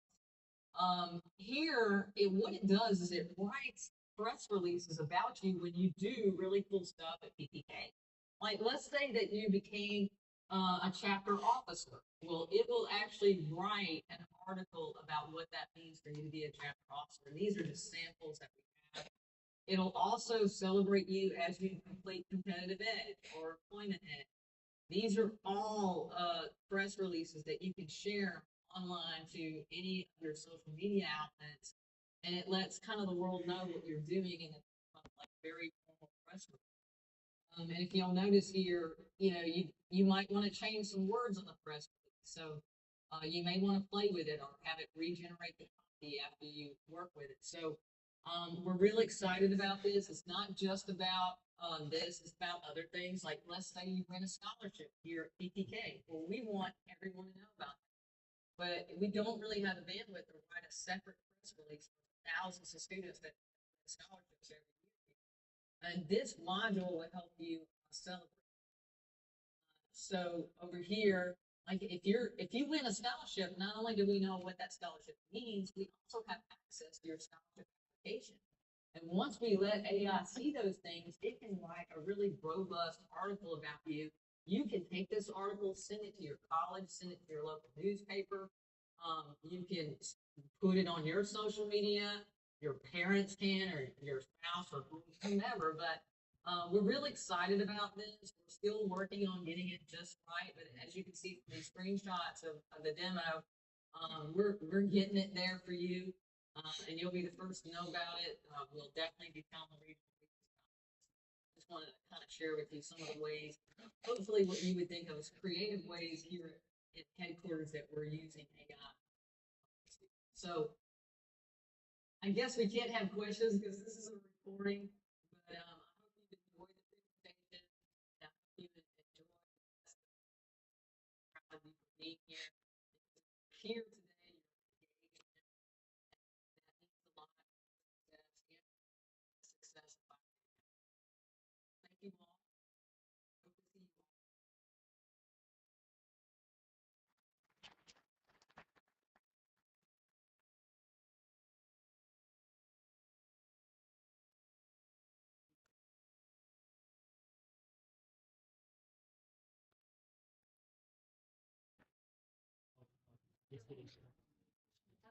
So you guys, Lynn was not feeling well and she took the time to record that presentation tailored just for the Heartland region. So I have a request for you. I would love it if each of you would handwrite a thank you to Lynn. Take it back to your advisors. Your advisors can send it to headquarters. You can send it yourself. But wouldn't it be really cool if she got over 100 thank yous for doing that little AI presentation for us? So that's my one ask for you from this conference. Thank you.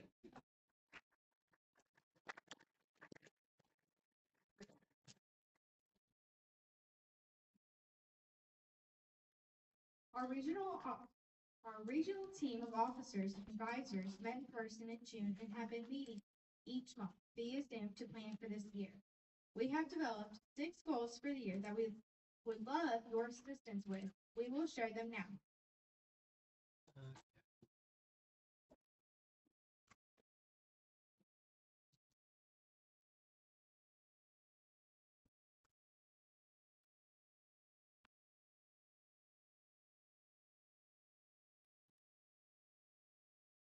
Hello, everyone. Welcome to the regional goals presentation. We want to review the goals that we as regional officers have established for this year. I hope everybody can bring the energy we need to meet them because we need every single one of you, one of your help. So we have 6 regional goals that we want to achieve.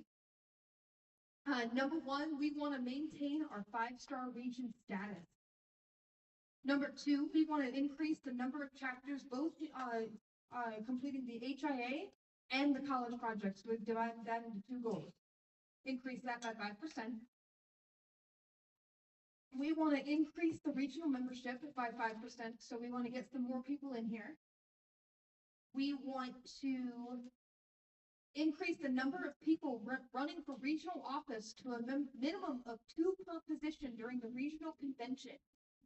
Is anybody interested in running for RO? I know I've talked to a few of you. I see Joe. I see Eric. I see Keegan. That's amazing. I see you. What's your name? Look at you. Look at that. Look at that. Awesome. I'm going to consult the rest of my RO. You said what? So, as What? PTK You gotta run members, for we RO. all strive to okay. be the best student. Part of that is getting good grade, high GPA, and achieving our goals. Our main goal is always to become 5-star region.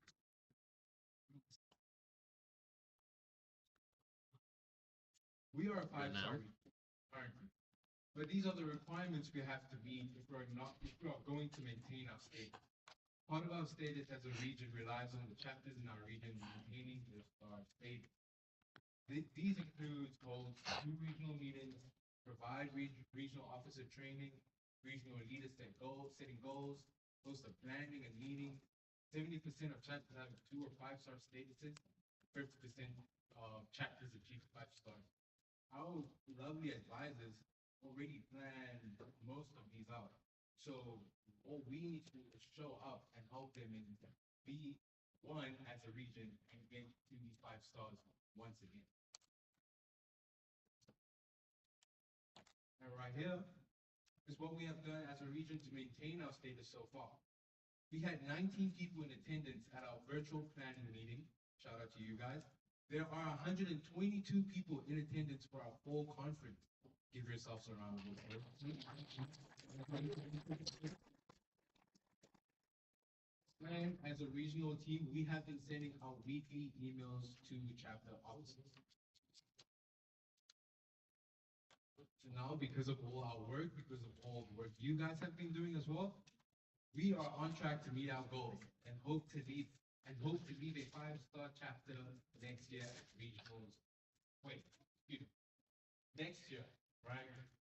As regional officers, we plan to lead as a 5-star chapter. So please do not disappoint us. Do not disappoint your region. We all want to maintain the 5-star.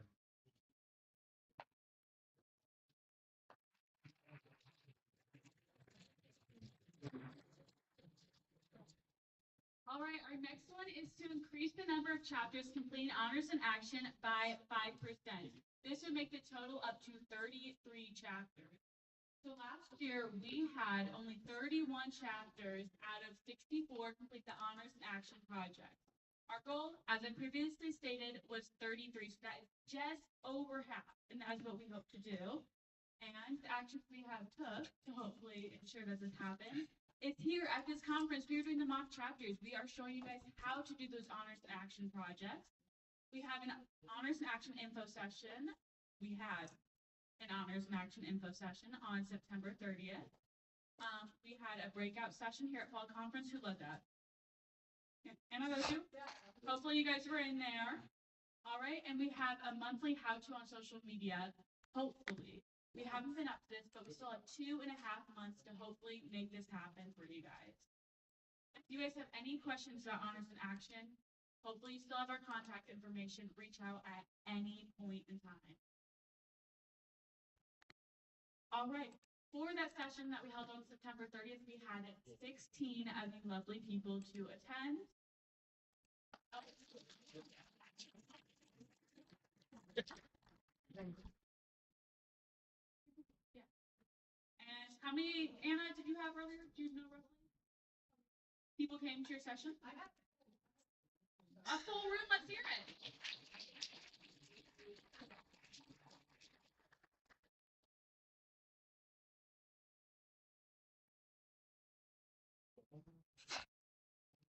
All right, so our next one was increase the number of chapters completing college projects by 5%.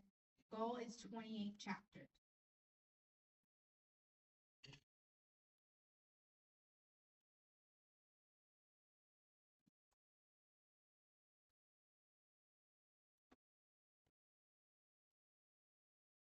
Alpha Tau Tau from Central Community College has submitted their project, and they are the first chapter to achieve 4-star status this year. Awesome.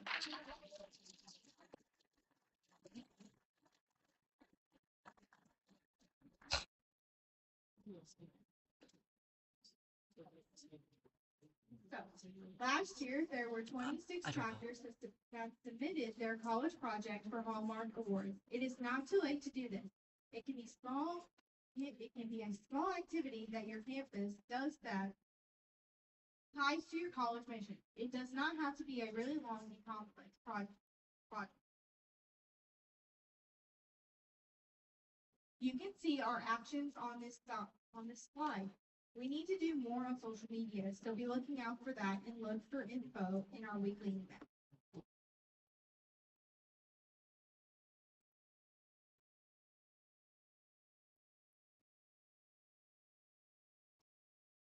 These are the things we have done. At the region convention in February, we will see what impact it had.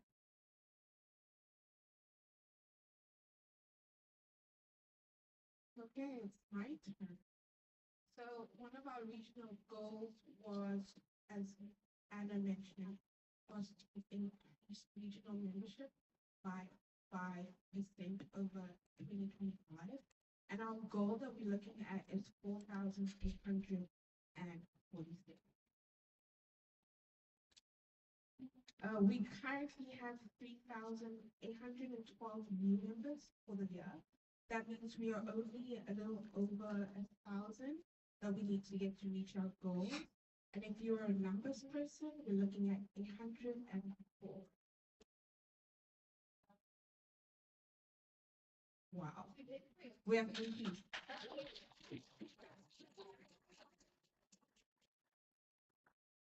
Okay. And we are currently working hard to get more information out on our social media so we can really make a big push to the end of the year. So we're really just trying to give you all the knowledge and all the information that you need so that we as a region can reach our goal. Okay. And then with the results from that, the Heartland region will probably waive the dues towards the end of the year to help offset the cost for new members. And we have just listed out a few things. I know one that everyone loves is number 3, getting PTK swag. And I believe we all got that this morning. And then another goal is for us to increase EDGE program completion by 5%. Our goal is 456. And if you have not started working on any of your EDGE programs, remember that you can do that a little bit at a time. The website is getanedge.ptk.org. I know at our session someone asked that question, so you got your answer. Okay.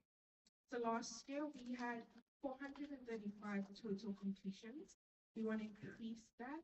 So don't forget, if you have not completed any EDGE, You can do so by December 31st, and you get to have your names put into a drawer to win the Apple AirPods Max, which is really nice, as Dakota mentioned.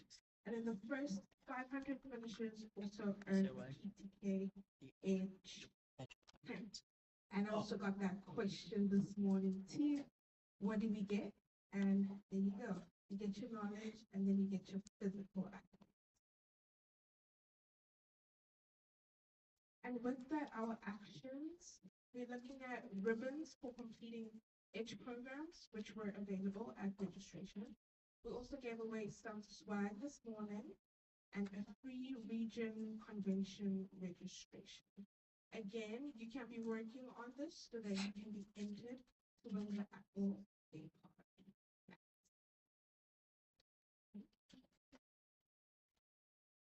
And then we need about 136 more age programs to be completed by January 31st in order to reach our goal. You'll learn so much from these programs, and I do encourage you to do them. And if you're a numbers person, all the numbers are written up. And I'll pass it on to Anna. So again, I'm going to drive the point home of running for regional officer for next year. We do have information, so you can see any of us. You can chat with Amy, you can chat with Stacy. We all have the answers for you. So, fun fact about last year, we all ran unopposed, which was, although intending to run, still kind of uneventful because we didn't have competition. This year, we want to have competition. So we want to have 2 people per position running for RO. I would love to see 2 people running for president. I would love to see 2 people running for every other position. The catch is only 2 people from each chapter can run for RO. So you can't have 3 members from your chapter running for RO at the same time. Am I correct in that? Okay, perfect. The other catch is, in order to run for RO, you do need to be in school through May of 2027. This ensures that you get the full Phi Theta Kappa experience and that you engage the rest of the members for an entire year. So October 28th, we are having a webinar run by all of us. We are all here to answer your questions. It's kind of a very personal, very intimate Zoom call that allows you to answer, ask any pending questions you may have, get some clearer feedback.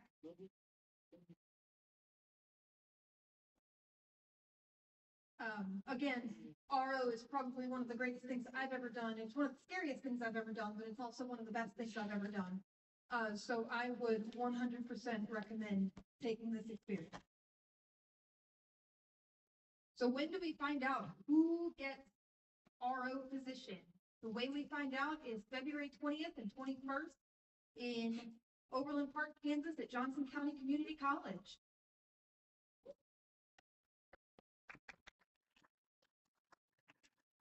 Thank you so much for listening. I hope you guys learned something and are motivated to contribute to our regional goals. Does anybody have any questions? Yes, Lena. So the requirement that you be in school through, is it May 2027? Does that have to be at the same school, or can you transfer to a different school and still be in? You can transfer to a different school as long as that different school still has a Phi Theta Kappa chapter. Okay. And you do have to have support from your advisor. Does that clear it up? Yeah. Okay, perfect. Claire, what's up? What if I transfer to a 4-year institution? Can I just take like one class from like my previous community college and like be officer? Yes. Okay. That's exactly what Caitlin's actually doing right now. Uncredit hours too. She gets to aim at many targets. RO targets and otherwise. Any other questions for us? Do you have to, is it transferred, does it have to be from a college in our region, or can you? Yes, I believe it does have to be from a college within our region. To run for RO within the Heartland region. Yeah. That's a good question, though.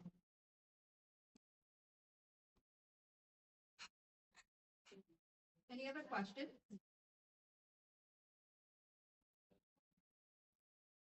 Okay, thank you so much.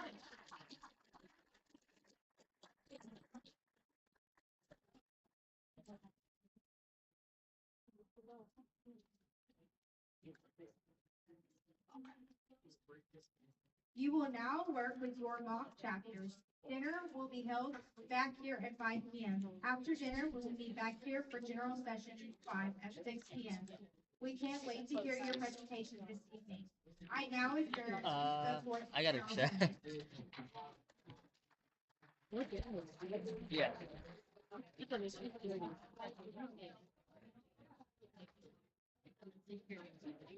Okay.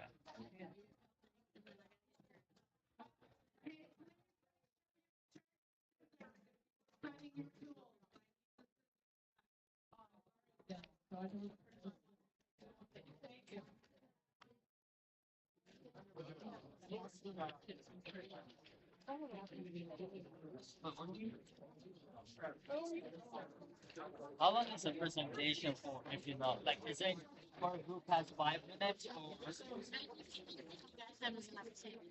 Okay, per chapter, right? Or per group, yeah. Yeah. Okay, that makes sense. Oh, are you staying here again? I will leave later, a little later than everyone else. Okay.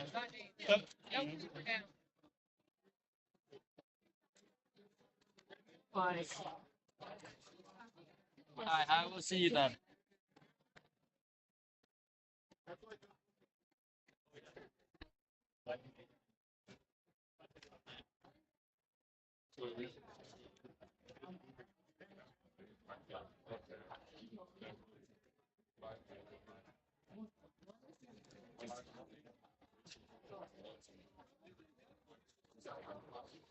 You can't do that. It has to, you have to put it in.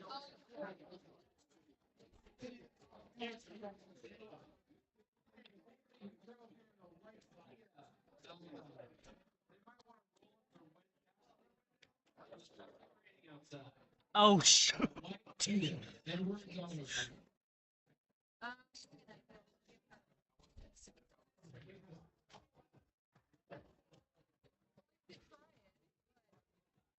Yeah, you can try it, see if any of the rest of the letters are.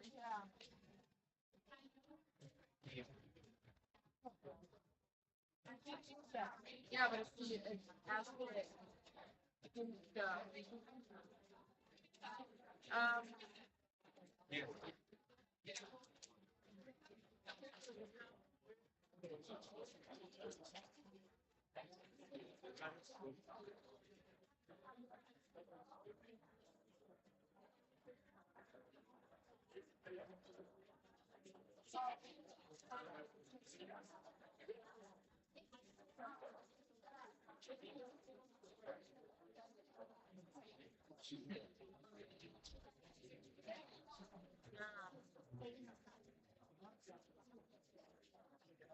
oh, name. That's a good one. Okay, so you got E. So something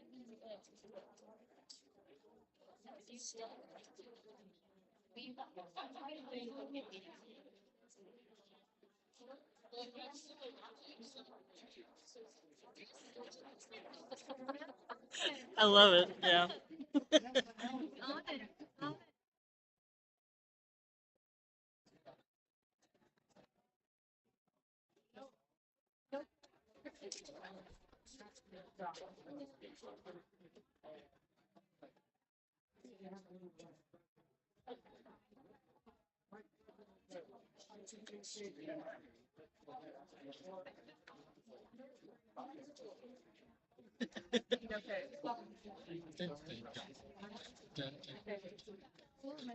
Yeah.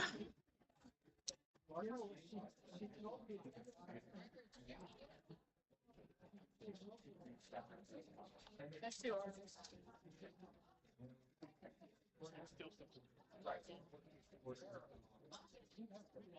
No.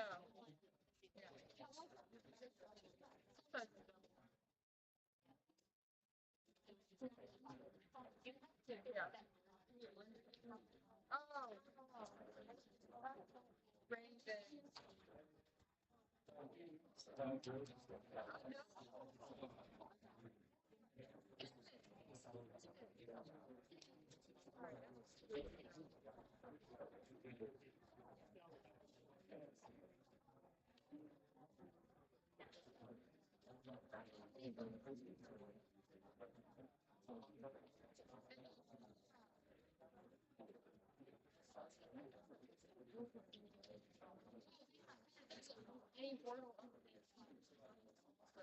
They have free flight.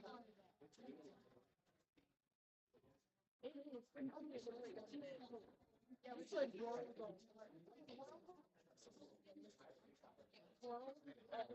so it was like instead of a word, it was like countries or states.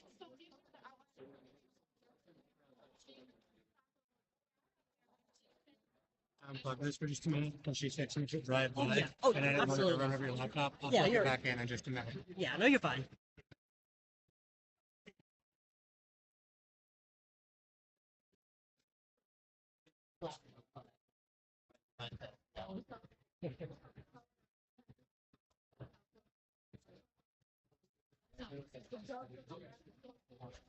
I sound like Sorry about that. No, you're completely fine. Yeah.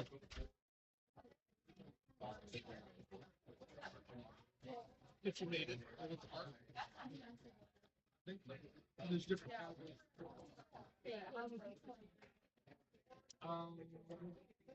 You can always for one for each category, like you have one skill for one statement. If you have more yeah, I sent an email about it.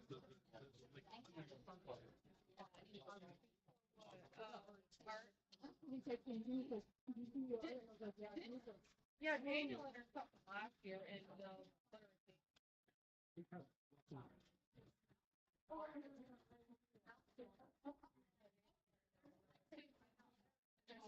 but I mean, knowing him, that's all. Designated now.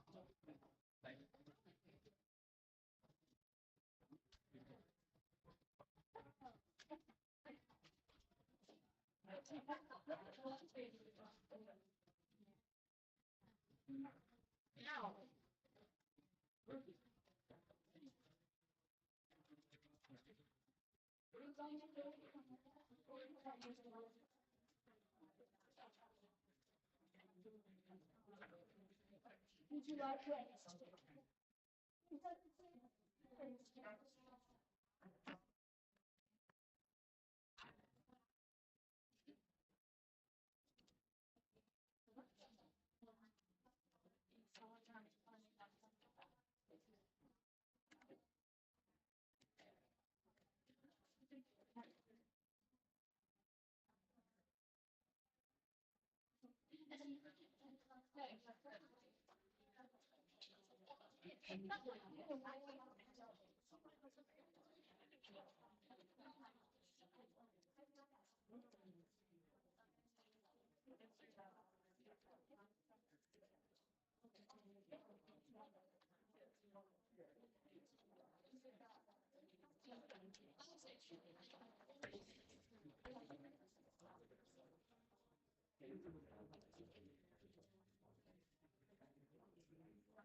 Water must not go in. Yeah.